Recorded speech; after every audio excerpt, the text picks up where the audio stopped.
The story begins on a mountain called Lion Mountain. The mountain is known for its beautiful scenery, but now it's in complete chaos because spiritual energy has once again appeared in this world, causing the ferocious beasts to go berserk. Amidst this turmoil, a beautiful lady is running for her life. Her clothes are in complete disarray. She is being chased by a group of people who appear to be from the military. They order her to stop, warning that it's impossible for her to escape with a berserk beast horde rampaging around. She glances at the beast horde, but does not stop. Instead, she continues running with all her strength. One man from the pursuing group grows impatient and fires his gun at her. Their leader immediately orders him to stop shooting because of the beast tide, but it's already too late. A bullet strikes a mutated wild boar, enraging it, and now the beast charges at them. Seeing the wild boar coming for them, the soldiers panic and start fleeing. Their leader tries to stop them, shouting that they can't outrun a wild boar, but they don't listen and continue running. Left with no choice, he takes matters into his own hands. He pulls a rocket launcher from his back and fires at the boar. However, the boar dodges the attack. Frustrated, the leader hurriedly reloads for another shot. At that moment, a deafening roar echoes from the mountain. It comes from a majestic golden lion who, strangely, has a horn on his head like a unicorn. He is the king of Lion Mountain. The soldiers freeze in awe, mesmerized by his golden appearance, wondering if his body is actually covered in gold. The same soldier who mistakenly shot the boar smirks and says they'll find out soon enough. Without hesitation, he starts shooting at the lion. But of course the bullets do nothing. The lion, unbothered, leaps forward and attacks. The leader, desperate, raises his rocket launcher to strike back, but the lion calmly places a single finger at the barrel. The launcher backfires, killing the remaining soldiers. The lion scans the area, checking if anyone is left alive, but they have all been wiped out. He sighs, thinking to himself that he is too strong and unable to control his power properly. In truth, he was once human, a hard-working student who graduated from university. However, he somehow died and was ice-skied into this world filled with spiritual energy, reborn as a golden lion. To his surprise, he also received a system that seemed too good to be true. This system allows him to grow stronger no matter what he does. For example, when he roared, his skill power increased by 1. When he stuck his finger in the rocket launcher barrel, his claw sharpness increased by 1. Naturally, eliminating intruders also came with rewards. It increased his bloodline purity by 3. Even something as simple as rubbing his head was counted as combing his mane, which increased his charm by 1. Just then, the wild boar from earlier appears again, but, upon seeing the golden lion, becomes terrified and flees. This, in turn, increases the lion's prestige. A parrot flutters in and begins praising him, congratulating him for defeating a few monkeys. The lion stops the parrot and asks about the girl the soldiers have been chasing. A green snake slithers forward and informs him that she was caught in the explosion and fell into the beast horde. The lion immediately makes his way to the site. As soon as he arrives, every beast ceases their movements, further increasing his prestige. The beasts part ways, revealing the girl lying motionless. He steps closer to examine her. Every beast lowers their heads in submission as he moves past them. At this moment, something feels off. The position of the balls doesn't seem right. He thinks, well, it's another world. Anything is possible.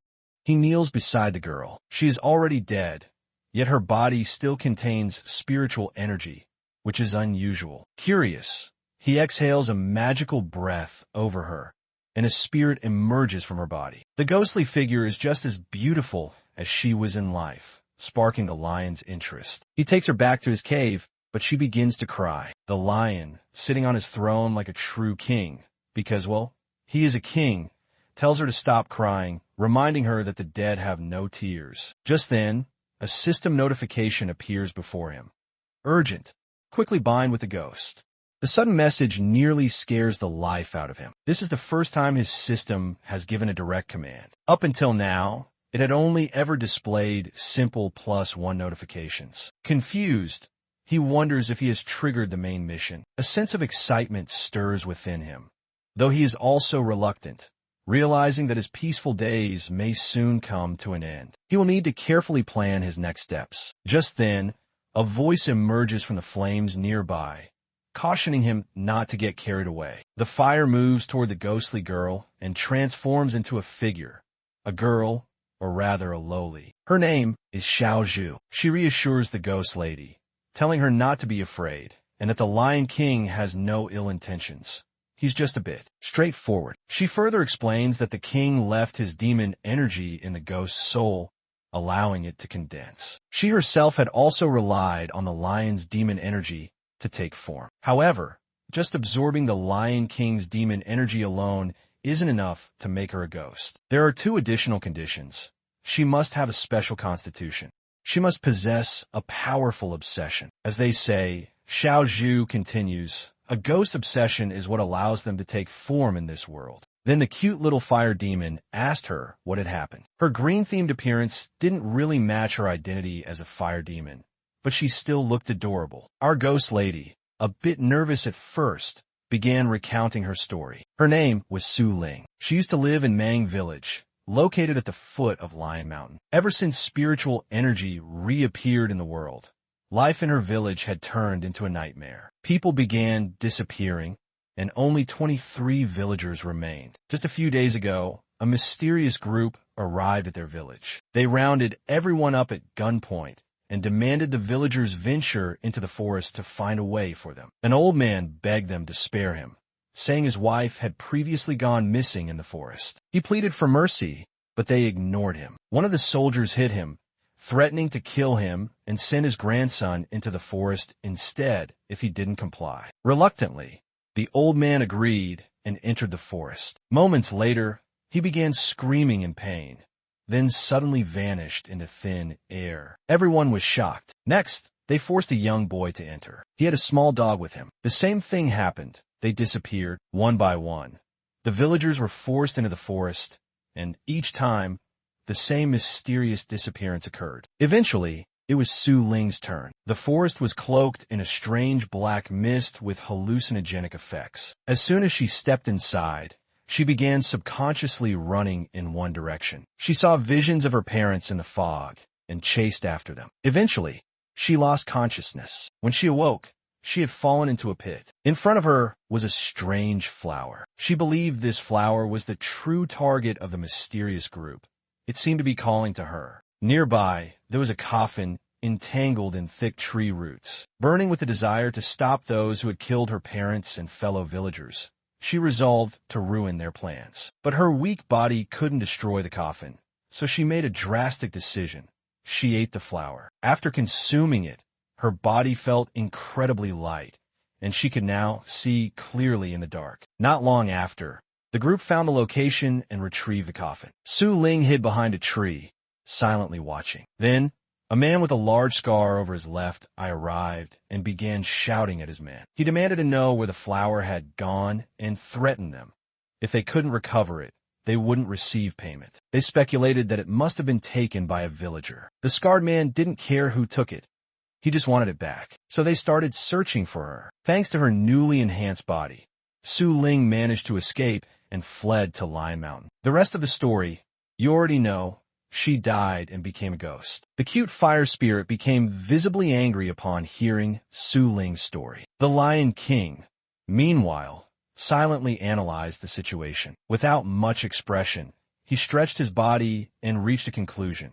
After eating the flower, Su Ling had gained a special constitution. The coffin must be an incredible treasure to drive those mercenaries mad. What troubled him the most, however, was that all of this had occurred at the foot of his Lion Mountain. He couldn't rest until he got to the bottom of it. Since the system had instructed him to bind with this ghost girl, he stated plainly, "I don't care what happened to you, but if you become my ghost, your matters become my matters." It sounded suspiciously like, "If you become my girl, I'll handle everything for you." Su Ling began crying again, but through her tears said she was willing to become his ghost. As soon as she accepted, a system window appeared, congratulating him. He had triggered a ghost chain mission. This time, the reward was a young body fragment, a piece he needed to return to human form. If he collected 10, he could regain a human body. Ever since being reborn as the Golden Lion and becoming the Demon King of Lion Mountain, the system had remained quiet. No missions, no quests. But now, for the first time, it had issued both a mission and a reward. The next reward in the chain mission was described as a mysterious opportunity. To progress, he had to help Su Ling resolve the obsession in her heart. He asked her if her goal was to take revenge on those who killed the villagers. She quickly shook her head, saying, "I wouldn't dare cause trouble for the king. I just want to find the bodies of the villagers if they're dead and give them proper burials." The lion nodded. He exhaled, and from his breath, a clone was created, a small, adorable baby, a lion version of himself. He told them that the second wave of spiritual energy was about to begin, and he had to stay on Lion Mountain to protect it from the incoming beast hordes. The clone would accompany her instead. He also handed her a dagger for self-defense. Touched by his gesture, she thanked him from the bottom of her heart. The little candle-like fire spirit transformed into a mini form and said, "Since the road is full of black fog and hard to walk, I'll become your light in the darkness." Su Ling thanked her as well. They journeyed to the place where the villagers had disappeared, but the black fog was no longer present. Apparently, it had vanished when the coffin was moved. However, the Yin energy in the area remained extremely dense. As they moved deeper, they discovered several skeletons. Su Ling recognized the villagers by their clothes. She was heartbroken. The fire spirit commented that it was creepy how they had only died yesterday, yet were already reduced to bones. The lion clone then performed a ritual to purify the wronged souls and help them re-enter the cycle of reincarnation. Su Ling felt relieved by this, but in truth, the lion was worried. If too many souls remained in the area and absorbed the spiritual energy from Lion Mountain, it could become troublesome. Afterward, they buried the villagers' remains. However, Su Ling's parents were not among them. Determined to find them, they decided to go deeper into the forest. As Su Ling and the little candle demon contemplated digging deeper into the area, the golden lion's ears perked up. He raised a paw, signaling them to stop. "Someone's coming," he warned. There was no sound of battle, no commotion, but the faint scent of gunpowder drifted through the air, enough to confirm that these people were armed and dangerous.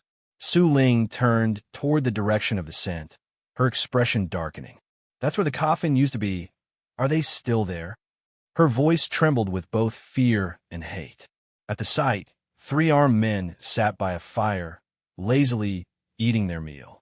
One of them, face twisted in anger, spat out a bone and cursed. "That little ghost bitch really knows how to hide.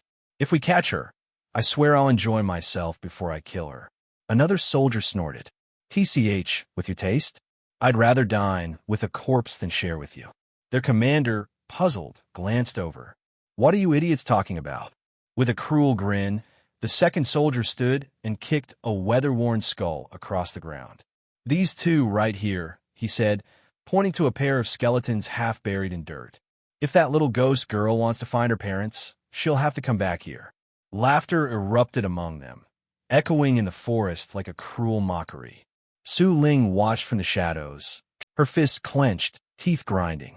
These monsters had desecrated her family's remains and laughed about it. But before she could act, the golden lion held her back with a calm yet firm paw. "Not yet," he said. "Someone else is coming." A moment later, the sound of rotor blades cut through the wind. A helicopter hovered overhead.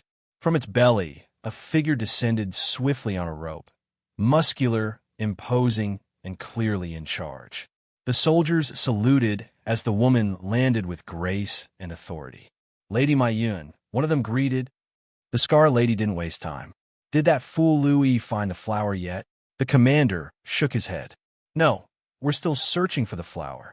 She scoffed. "Forget the flower. That's just a shiny distraction.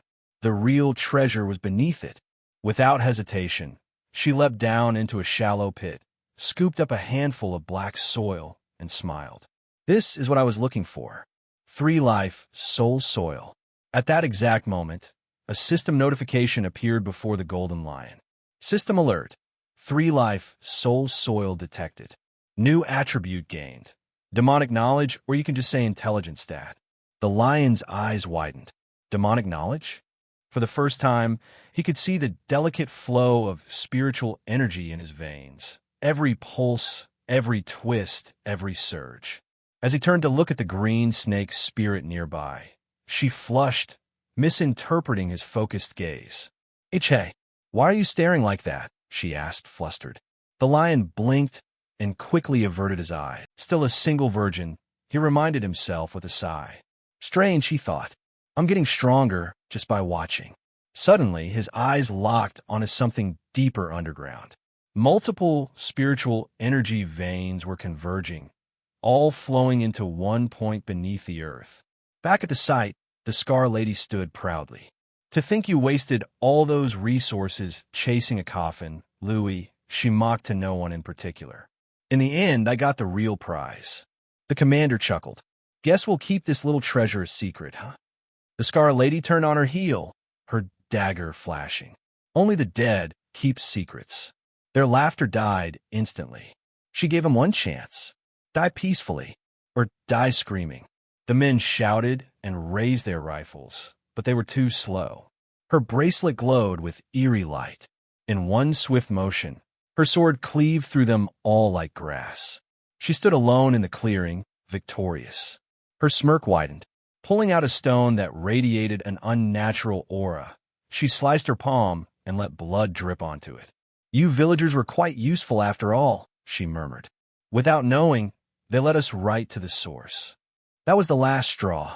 Su Ling, overcome with rage, charged from the shadows, her ghostly form silent and swift. But the Scar Lady suddenly turned. As if she felt the threat, her sword lashed out. Su Ling gasped and ducked just in time. The blade whooshed over her head, missing by inches. The Candle Demon's eyes widened. How did she sense that? Su Ling froze, realizing something. "Wait, I'm a ghost. A sword shouldn't even touch me." But the shock didn't end there. The Scar Lady paused, eyes narrowing. Though she saw no one, her bracelet buzzed ominously. She retrieved a strange pair of glasses and put them on. "There you are, you little ghost," she muttered, spotting Su Ling. "I'll kill you," Su Ling screamed. "You murdered my parents." The Scar Lady raised an eyebrow. "Your parents? Who even are you?" Su Ling faltered. "You expect me to remember every insect I crushed beneath my feet," the Scar Lady said with a laugh. That was it. Su Ling howled and lunged at her. Golden Lion watched carefully, noting the Scar Lady's calm reaction. She's not surprised to see a ghost, he thought. She's faced them before. She might even know how to kill them. Just as the Scar Lady's sword flashed again, the lion acted. A golden energy wave burst from his paw and yanked Su Ling back to safety. Her clothes were torn, but her spirit was unharmed. She gasped, "Ow! I don't even have a body." The Scar Lady narrowed her eyes. That sword was made to cut through ghosts. Realizing she couldn't win head-on, Su Ling switched tactics, dodging, waiting for a single opening. The Candle Demon turned to the Golden Lion. "You have to help. She just became a ghost. She can't win this." The lion's eyes shimmered gold, his lips curling into a dangerous smile.